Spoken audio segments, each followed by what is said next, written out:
একা গেলেও তুমি কোথায় থাকো? স্কুলে। আজকে স্কুল নেই বলে। Good morning everyone, welcome back to the channel, welcome to simple thinking simple living. কেমন আছেন আপনারা? আশা করি সবাই খুব ভালো আছেন, সুস্থ আছেন। সকাল সকাল আমার সাগরেদকে নিয়ে বেরিয়ে পড়েছি। এখন যাচ্ছি বাজারে। আজকে ঈদের ছুটি, মানে এই সপ্তাহে শনি রবি আর সোম 3টে দিন ছুটি ছিল। গতকাল প্রচন্ড ঘুমিয়েছি, আজকেও বেশ ভালোই ঘুমটুম দিয়ে এই এখন সকাল 9টা বাজে। 9টা নাগাদ আসলে মাছ বাজারটা খোলে এইচ মার্টের। তো প্রথমেই এখন আগে এইচ মার্টে যাব। রুষা ঘুম থেকে উঠে বললো আমার সাথে যাবে, তাই আরো একটু দেরি, নয়তো হয়তো 8:30তেই বেরিয়ে পড়তাম। আগে শপরাইটে গিয়ে তারপরে এইচ মার্টে যেতাম। বললো যখন যাবে নিয়েই যাই। সকাল সকাল বাজারে এলে একটা সুবিধা হয়, বাজারটা খালিও থাকে আর পার্কিংটাও পুরো খালি, কোনো অসুবিধা হয় না। খালি খালি এসে গাড়ি রাখো, আরামসে বাজার করে বাড়ি যাও। এখন আমি একা এলে আজকাল সকালবেলায় 9টার একটু পরে আসি, কারণ তাহলে মাছ বাজারটা খোলা থাকে। এইচ মার্ট থেকে খুব একটা সবজি টবজি কিনি না, চাইনিজ ফুলকপিটা নিই আর লেবু পাতা নিই। আজকেও টার্গেট করেছি। এইরকম নাশপাতি আগে দেখিনি, এটা হলো মুন পেয়ার। জানি না খেতে কেমন, অনেকটা আপেলের মতো শেপটা, কিন্তু হলুদ রঙের। বাকিগুলো সবকটাই এরম সুন্দর করে প্যাক করা। আজকে এটা হট ডিল। আর এদিকে দেখুন, এইটা হলো স্যান্ড পেয়ার, গায়ের রংটা বালির মতো, এটাও কিন্তু আপেলের মতোই দেখতে। এটা স্যান্ড পেয়ার।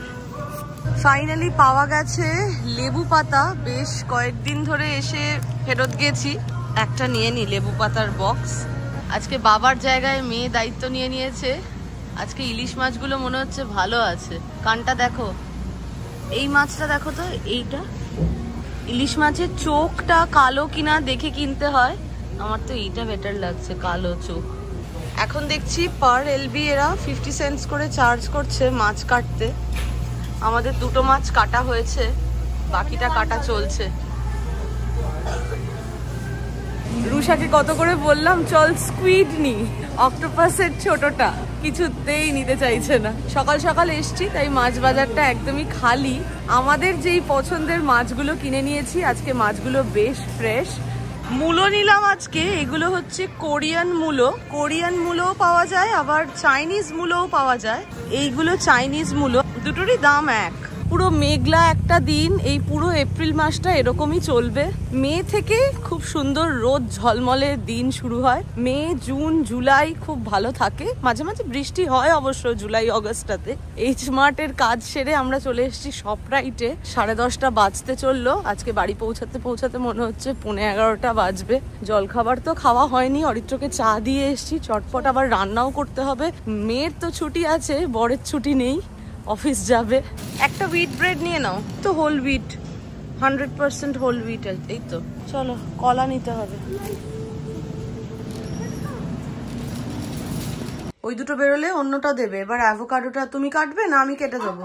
আচ্ছা, অ্যাভোকাডো বার করে আনো। চিকেন ছিল আমার কাছে গতকাল রাত্রি, চিকেন আর চিংড়ি মাছ ছিল, বার করে রেখেছি। চটপট বাজার থেকে এসে কাজে লেগে পড়েছি। মানে রুষাই জলখাবারটা বানাচ্ছে, ফ্যান্সি কিছুই না, অ্যাভোকাডো আর ব্রেড, যেটা আমরা প্রতিদিনই খাই। চিকেন আর চিংড়ি মাছ ছিল, বার করে রেখেছি। চিংড়িটা ক্লিন করে রেখে দেবো, চিকেনটা রান্না করব আজকে। আর ইলিশ মাছ নিয়ে এসেছি, অরিত্র একটু পরেই বেরোবে। চটপট করে আলু বেগুন দিয়ে ঝোল বানিয়ে দিই। বাকি যা যা মাছ এনেছি সেগুলো সবকটাই ধুয়ে কৌটোতে আলাদা আলাদা করে রাখবো। একটু বেশি করে ব্ল্যাক পেপার দাও। আর দেখি, দাঁড়াও আগে ব্রেডটা বার করে নি। হ্যাঁ, বার করো।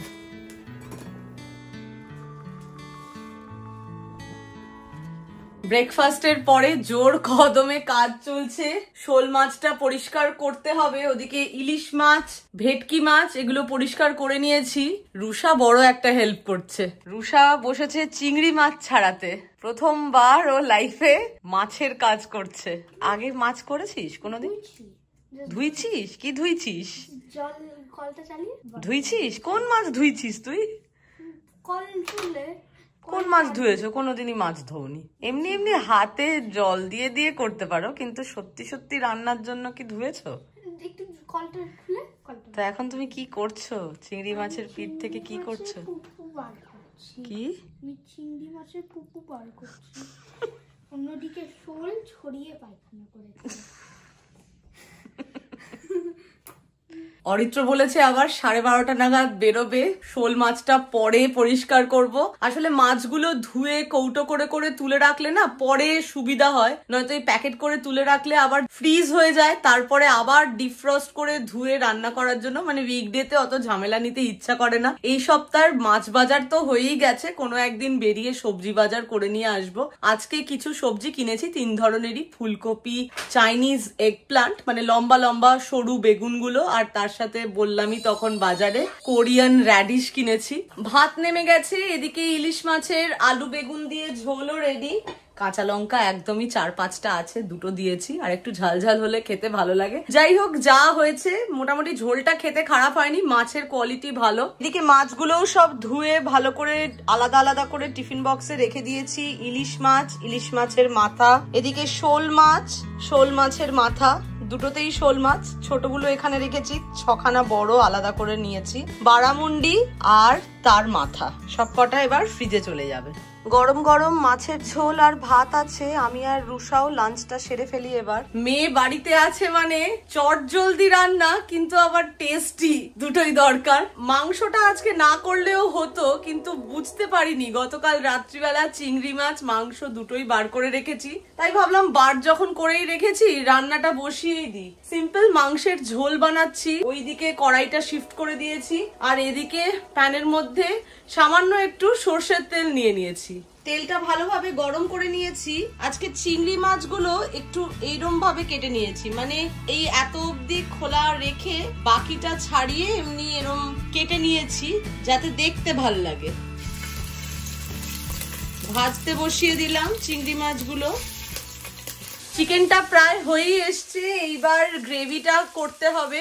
আলুগুলো কিছুটা কষানোর পরে তুলে রেখেছি, সেটাও দিয়ে দেব, একটু জল দেব গ্রেভির জন্য। চিংড়িটাও লাস্ট ব্যাচ ভাজা চলছে। আজকে বানাবো খুবই চট জলদি প্রন মালাই বিরিয়ানি। খুব কম ইনগ্রেডিয়েন্টস দিয়ে এই রান্নাটা হয়, আপনাদের সাথে রেসিপিটা শেয়ার করছি, খেতে খুবই ভালো হয়, অবশ্যই একবার ট্রাই করে দেখবেন। চিংড়িগুলো একদমই বেশিক্ষণ ভাজা যাবে না, গাটা অল্প অল্প একটু গোলাপি সাদা মতো হলেই তুলে নিতে হবে। চিংড়িটা ভাজার আগে অল্প একটু নুন হলুদ দিয়ে ম্যারিনেট করে নিয়েছিলাম। পুরো রান্নাটা ঘিতেও করা যেতে পারে, তবে আমি আজকে চিংড়িটা ভাজার সময় অল্প একটু সর্ষের তেল দিয়েছিলাম। এইবার একটু সাদা তেল অ্যাড করছি। 3টে মিডিয়াম সাইজের পেঁয়াজ কেটে নিয়েছি, তেলের মধ্যে দিয়ে দিলাম, লাল করে ভেজে নেব কিছুক্ষণ। এই পেঁয়াজ ভাজতে একটু সময় লাগবে।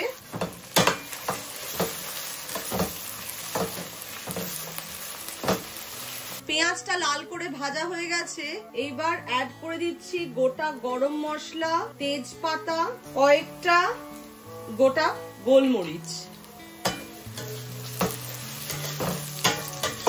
ভালো করে ভেজে নিচ্ছি। একটা স্টার আনিসও অ্যাড করে দিলাম। 4খানা গোটা কাঁচা লঙ্কা, চিরিনি কাঁচা লঙ্কাগুলো। কাঁচা লঙ্কার ফ্লেভারটা এই বিরিয়ানিটাতে খুব ভালো লাগবে।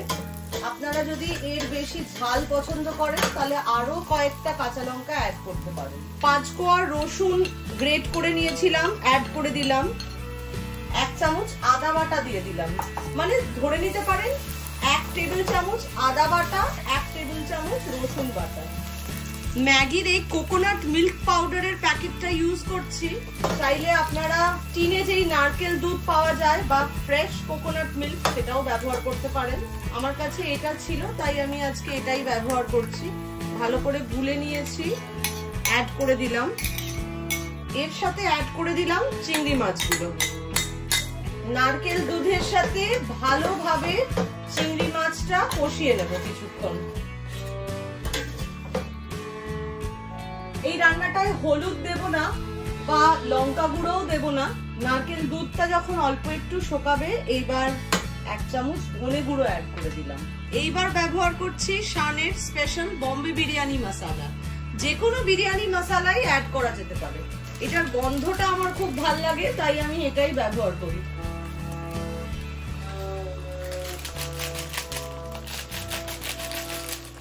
1.5 চামচ মতো মশলা ছিল আমার কাছে, অ্যাড করে দিলাম। রান্না চলছে আর বেশিক্ষণ বাকি নেই, তারপরে বাসন যে কটা পড়েছে ওইগুলো মেজে তুলে রাখবো, রান্নাঘরটা মুছে নেব। ওদিকে প্যাপু অনেকক্ষণ ধরেই শুনতে পাচ্ছেন, এই হলো প্যাপু আওয়াজের কারণ, চেলো প্র্যাকটিস চলছে। যখন সাইড থেকে একটু একটু করে তেল উঠে আসবে, এইবার চিংড়ি মাছগুলো আর কাঁচা লঙ্কাগুলো তুলে নেব।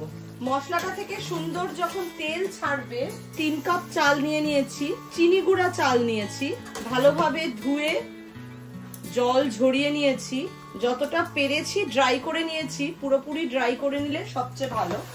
এবার চালটা ভালো করে ভেজে নেব। চাইলে কালিজিরা রাইস দিয়েও বানানো যায়, গোবিন্দভোগ দিয়েও করা যায়, বা বাসমতি, সোনা মাসুরি যে কোনো চাল ব্যবহার করা যায়। প্রতিটা চালের কুকিং টাইম আলাদা হয়, তো সেইটা একটু দেখে নেবেন। চাল অনুযায়ী একটু হেরফের হয়, ওইটা অবশ্যই আপনাদের মতো করে চেঞ্জ করে নেবেন। চালটা 5-7 মিনিট খুব ভালোভাবে ভেজে নিয়েছি। চাল দেওয়ার পর কিন্তু লক্ষ্য রাখতে হবে, লক্ষ্য না রাখলে নিচটা ধরে যায়। 4 কাপ জল অ্যাড করে দিলাম, স্বাদ মতো এবার নুন অ্যাড করে দিচ্ছি। নুন বোঝার কায়দাটা হলো, জলের মধ্যে নুনটা দেওয়ার পর একটু টেস্ট করবেন, যদি নুনটা একটু বেশি লাগে তার মানে ভাতটা হওয়ার পর নুনটা একদম পারফেক্ট হবে। 4 কাপ জলের সাথে 1 কাপ দুধ অ্যাড করে দিলাম, চাইলে আপনারা নারকেল দুধও দিতে পারেন। ফ্লেমটা মিডিয়ামে রেখেছি, ঢাকা দিয়ে রান্না করব। 10 মিনিট হয়ে গেছে, ফ্লেমটা একেবারে কমিয়ে দিলাম। দেখুন এই ফুটো ফুটো হয়ে গেছে মাঝে মাঝে, জলটা এখনো পুরোটা শুকায়নি। এইবার কি করব, কিছুটা চাল তুলে রাখবো। এইবার এই চিংড়িগুলো এক এক করে অ্যাড করে দেবো। ফ্লেমটা একদম কম করে দিয়েছি। 2টো লেয়ারেও করা যায়, আমি আজকে বাড়ির জন্য করছি বলে একটা লেয়ারেই দেখাচ্ছি। এইবার যেই চালটা তুলে রেখেছি সেটা উপরে অ্যাড করে দিলাম। এই কেওড়া জলটা ইউজ করছি, খুব সামান্য একটু কেওড়া জল অ্যাড করে দিচ্ছি। 2 ড্রপ মিঠা আতর দিয়ে দিলাম। একটু এগ ইয়েলো ফুড কালার আর ঘি গলিয়ে নিয়েছি একসাথে, অ্যাড করে দিচ্ছি। আলাদা করে ফুড কালারটা জলের মধ্যেও অ্যাড করা যায়। আবার ঢেকে দিচ্ছি। ফ্লেমটা লো টু মিডিয়ামে রেখেছি, খুব বেশি ফ্লেমটা বাড়ানো যাবে না। বড় অ্যামাউন্টে করলে এইটার নিচে একটা তাওয়া বসিয়ে নেবেন, তাহলে ভালো হয়। গেস্টদের জন্য করেন তাহলে এই জিনিসটাই বড় ট্রেতে ছড়িয়ে নিয়ে লাস্ট 5 মিনিট ওভেনে করলে সেটাও ভালো হয়, তাহলে সার্ভ করতে সুবিধা হয়। 5 মিনিট পর জলটা একদম শুকিয়ে গেছে, আরো কিছুক্ষণ স্ট্যান্ডিং টাইম দেব। ফ্লেমটা বন্ধ করে দিয়েছি অলরেডি। 7 o'clock থেকে বৃষ্টি আছে, তাড়াতাড়ি করে স্নান করে আসছি, তারপরে দুজনে মিলে একটু বাইরে বেরোবো। বিকেল 6:30 বাজে, আমি আর রুষা একটু বেরিয়েছি, সব কাজ টাজ শেষ, একটু পড়াশোনাও হচ্ছিল, ফল টলও খাওয়া হয়েছে। দেখি বাড়িতে গিয়ে আবারও একটু পড়াশোনা করে আজকে খাওয়া দাওয়া করে তাড়াতাড়ি শুয়েও পড়তে হবে। আর আজকে টেস্টি খাওয়া, আর সবারই রাত্রে ডিনারটা তাড়াতাড়ি করতে ইচ্ছা করবে। কি সুন্দর স্প্রিং এর ডেকোরেশন আমাদের নেবারহুডে।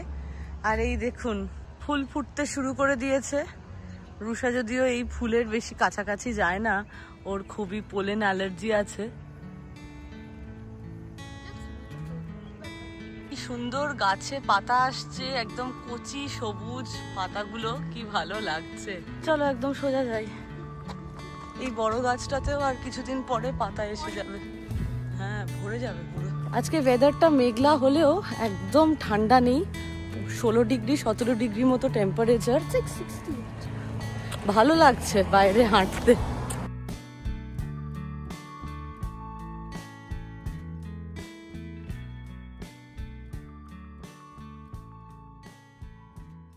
বাড়ি ফিরে এসে গরম গরম বিরিয়ানি একদম রেডি।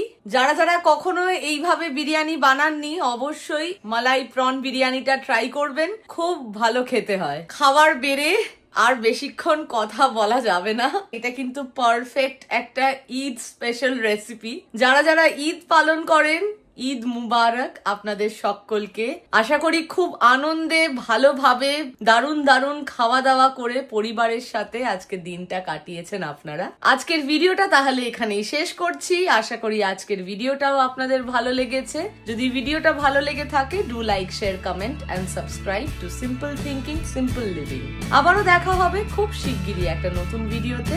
ভালো থাকবেন, সুস্থ থাকবেন। Bye bye, good night.